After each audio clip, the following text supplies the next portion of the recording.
Hello, I'm Shannan Atkins. I'm working on human-wildlife conflict around the shark nets. And again, I've teamed up with Jeremy Cliff and Matt Dicken from the Sharks Board. I'm under the supervision of Neville Pele from Wits University and Mauricio Cantor from Santa Catarina University in Brazil and the Max Planck Institute of Animal Behavior. The story starts in the 1940s and 50s when there was a spate of shark attacks in KZN and people were injured and killed by sharks. The authorities had to do something, and the thing that worked was to set shark nets that kill sharks. But these shark nets also kill other animals unintentionally, and we call those animals bycatch. And I'm looking at all the three components as a human-wildlife conflict and looking to understand it and find solutions to minimize this conflict. So our aim here is to investigate the temporal patterns of these three components and answer questions like, when are the sharks that bite present? When are the bathers present? And when does bycatch occur? And then to look at the overlap between them and see when are opportunities that we might reduce the impact on bycatch without affecting the Sharks Board's excellent bather safety record.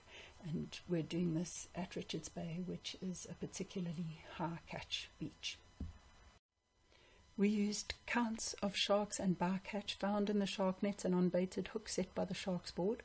Most days of the week they check these nets and hooks and they record what they found, usually to the level of species. Most of the animals are dead, but the ones that they find alive are tagged and released. And they've kept good data since they first set nets in Richards Bay in 1980, and we've used the whole data set.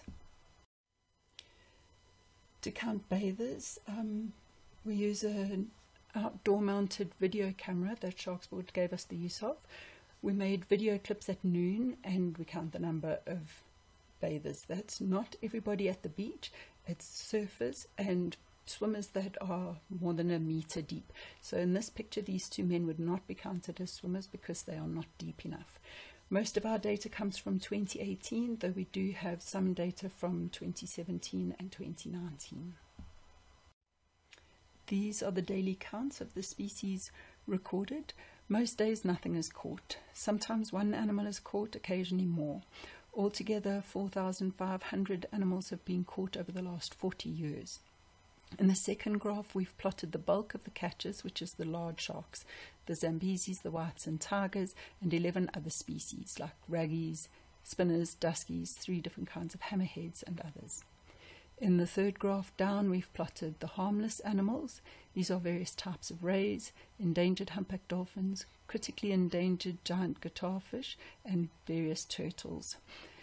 For the last graph, we pulled out the sharks that bite, the Zambesis, whites, and tigers. Each of these graphs has got a black trend line. Please note the decreasing trend. This is evidence of the work that Sharks Board has been doing to diminish their impact on the environment. I quickly want to define target and bycatch. So target species are the sharks that bite, the Zambesis, whites and tiger sharks. Everything else we're considering as bycatch, the other large sharks and the harmless species together. An important piece of information is the ratio of the target to the bycatch. For every target shark that is caught, nearly 9 animals are caught unintentionally.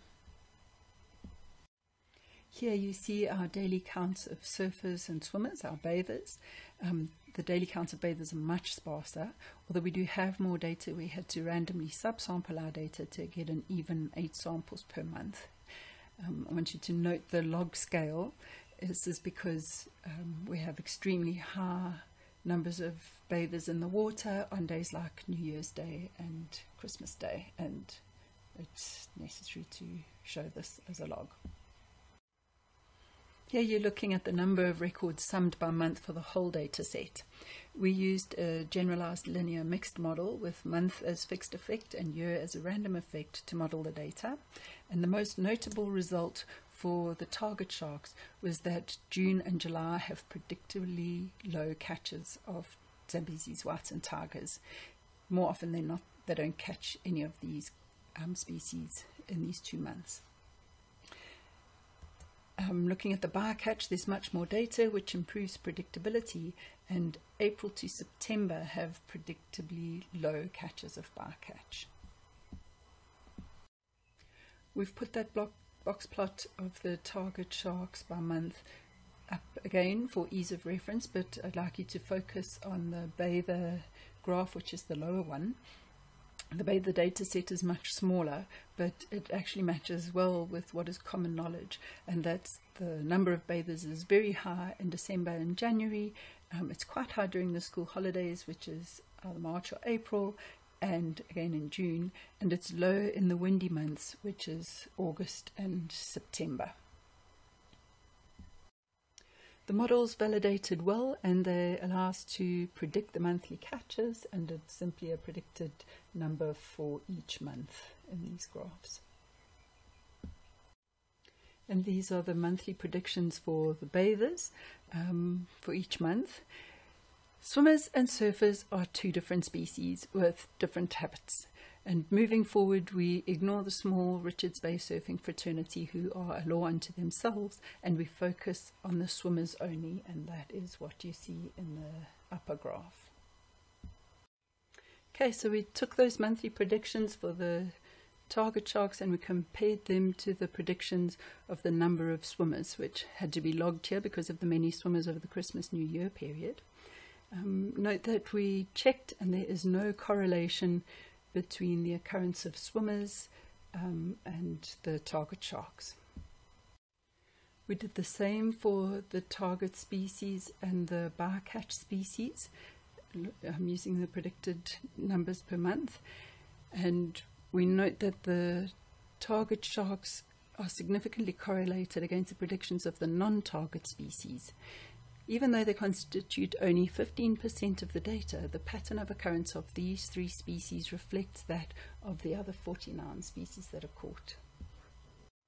I quickly want to remind you of our aim, which was to assess the overlap of the three components to figure out how we could reduce the negative impact of the shark nets and hooks on biodiversity while still maintaining the Sharks Board's excellent bather safety record.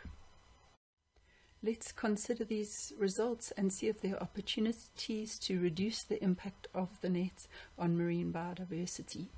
So we decided to divide the graph into quadrants according to when there are many or few sharks and when there is a lot or a little bycatch. Please, many sharks is a relative term. The models never even predict as many as 2 catches of these sharks in a single month. So to have a big impact on bycatch, we want to identify times when there is a lot of bycatch. But because of the constraint of maintaining bather safety, we're especially interested in times when there are relatively few target sharks, because that's when the risk to bathers is lowest. And here's the data. It's a little disappointing because there is no time when bycatch is high and shark catches are low. But few sharks and small risk in autumn and winter, and that's useful information, and we must consider these times.